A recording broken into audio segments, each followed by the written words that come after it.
Basics of hearing loss.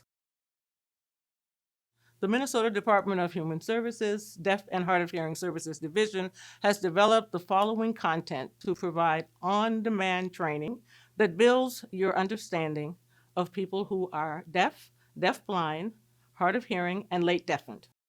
This series includes 5 topics and 1 community discussion panel. You may start with any of these videos and watch them as many times as you like. We also encourage you to share links to these videos with your family, with friends, colleagues, and partners. This video focuses on the basics of hearing loss. Hearing loss is very common. In fact, 1 in 5 Minnesotans experience some type of hearing loss, and this number increases as the population ages. Hearing loss is a communication disorder because it affects how the person gathers information from other people and their environment, as well as how the person communicates with others. Communication options, including visual languages such as American Sign Language or ASL, communication strategies, and assistive devices are able to help a person with hearing loss communicate effectively with others. The best communication solution will depend on the type and degree of a person's hearing loss, when they lost some or all of their hearing, and if their vision is affected. For example, some people with hearing loss may benefit from hearing aids while others may not. Some people with hearing loss may communicate best in American Sign Language, or ASL, while others prefer to communicate in spoken language or in writing. This is especially true for people who experience hearing loss later in life. Common signs and symptoms of hearing loss may include having trouble distinguishing words that sound similar, responding inappropriately in social settings or situations, being able to hear men more clearly than women or children, turning to one side or cupping one ear in order to hear better, or not hearing the phone or doorbell, or turning up the television or radio volume to a level others find uncomfortable. Hearing loss has many causes. It can occur suddenly, or a person's hearing can diminish gradually. Some people are born with hearing loss, while others lose all or part of their hearing during their lifetime.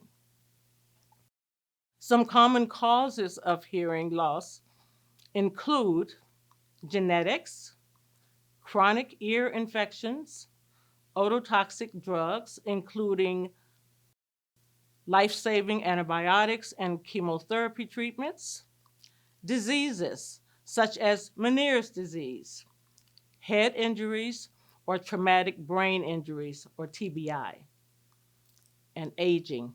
In fact, 1 in 3 people over the age of 65 are likely to have some hearing loss. It typically affects the ability to hear high-pitch or high-frequency sounds. The medical term for age-related hearing loss is presbycusis. Hearing loss can also be caused by exposure to loud noise. This is the one cause of hearing loss that is preventable. To protect your hearing, avoid or limit your exposure to excessive loud noise. Turn down the volume when listening to music, playing games, watching movies, etc. And use hearing protection devices when you know you will be exposed to loud noise, such as at a concert or workplace where loud machinery is used. Hearing loss is a spectrum disorder. This means that each individual experiences hearing and hearing loss differently. Hearing loss may be bilateral or unilateral. A person with a bilateral hearing loss has hearing loss in both ears. However, they may have different levels of hearing in each ear.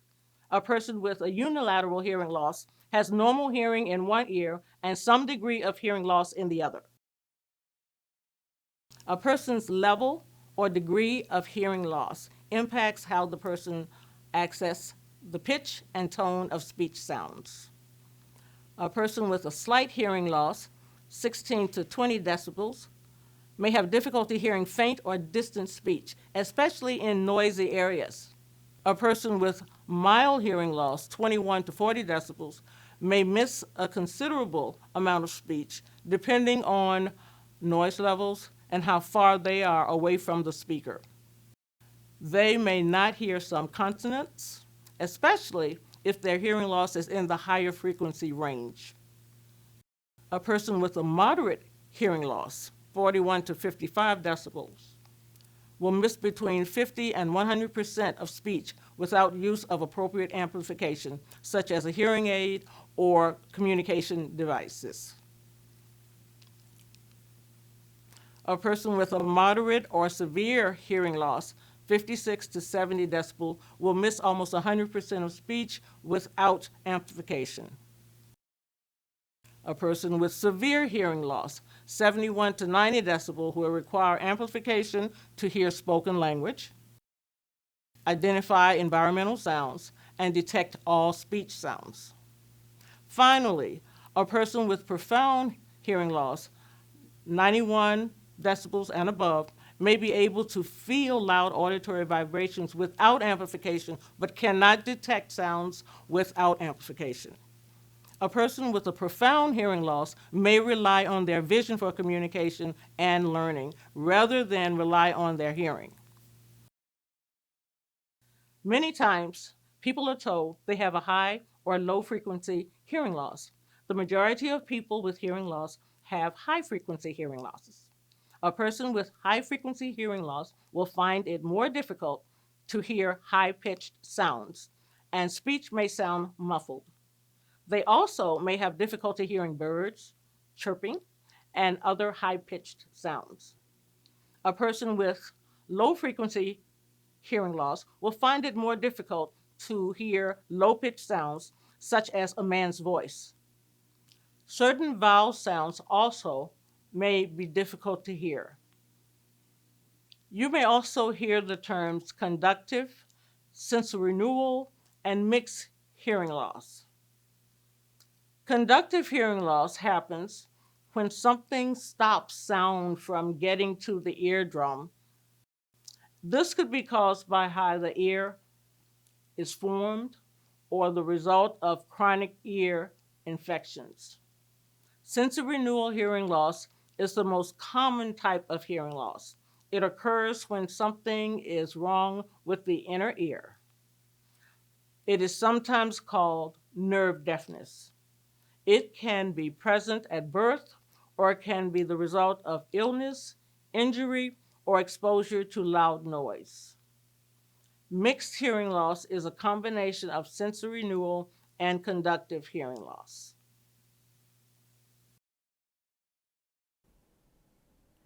Now that we've covered the basics of hearing loss, let's look more closely at the diverse group of people who fall into the category of those with hearing loss.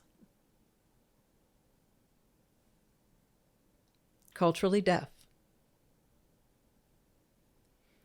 People who are culturally deaf primarily communicate with American Sign Language. Most don't use their speech to communicate. They are considered members of a deaf community. Most people who are culturally deaf don't consider themselves disabled. This is an important distinction. In writing, you should refer to this group with a capital D, as you would with other cultural groups such as Black, Indigenous, Latino, or Asian.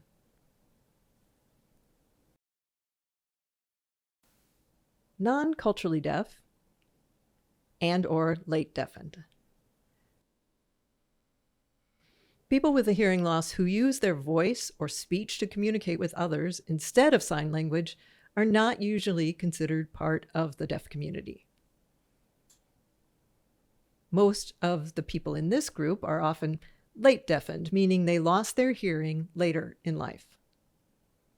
They often rely heavily on their vision to gather information and to understand what others are saying to them.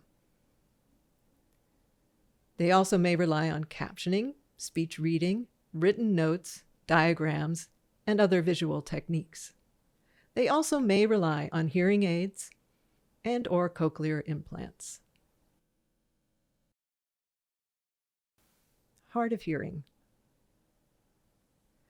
People who are hard of hearing have some degree of hearing loss ranging from mild to severe.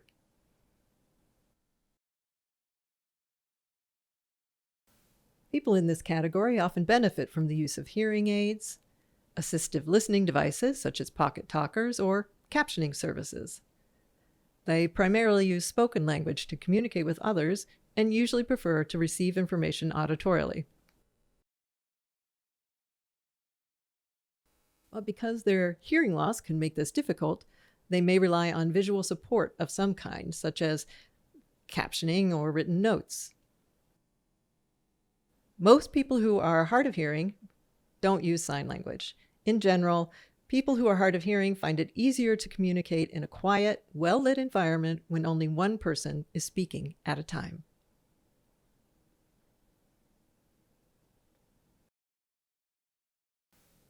Deaf-blind and dual sensory loss. Someone who has both hearing loss and vision loss is deaf-blind or has dual sensory loss. People who are deaf-blind are not necessarily totally deaf or totally blind. They can have varied levels of hearing and vision.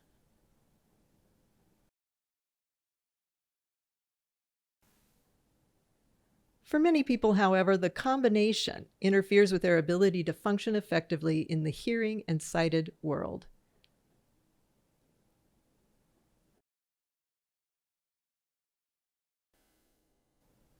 People with dual sensory loss, or combined hearing and vision loss, often rely on whichever sense is stronger.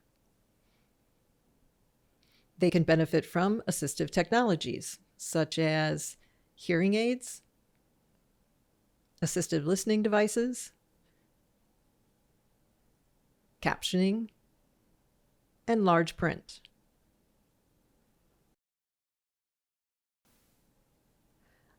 A deafblind person who uses sign to communicate may prefer to use an interpreter who can provide access through tactile and/or protactile sign language.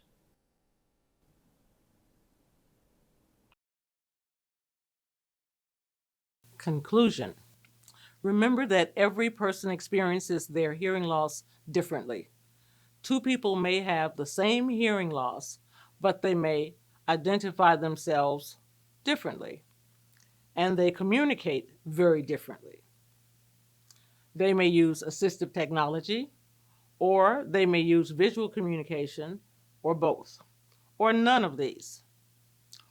Make no assumptions about the person, their hearing loss, and how it impacts them, or how it may not impact them.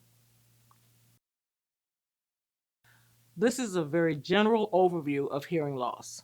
As you learned, it is a spectrum disorder that impacts how the individual gathers information and communicates with others. If you think some of the signs and symptoms of hearing loss are true for you or someone you know, please seek the help of a hearing health professional. There are many ways you can help to ensure that people with hearing loss have access to the information they need to make decisions, stay safe, and communicate with others. To access other videos on hearing loss, please return to the homepage for our trainings. For more information and assistance, go to mn.gov/deaf-hard-of-hearing.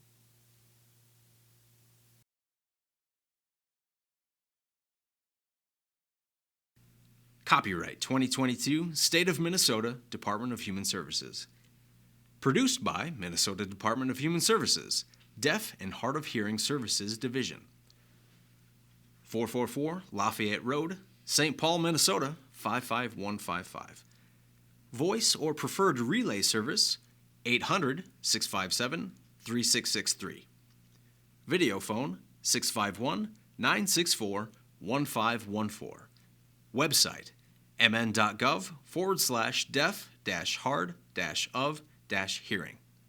The Minnesota Department of Human Services, DHS, prohibits discrimination in its public services because of race, color, creed, religion, political beliefs, national origin, sex, public assistance status, marital status, age, sexual orientation, or disability.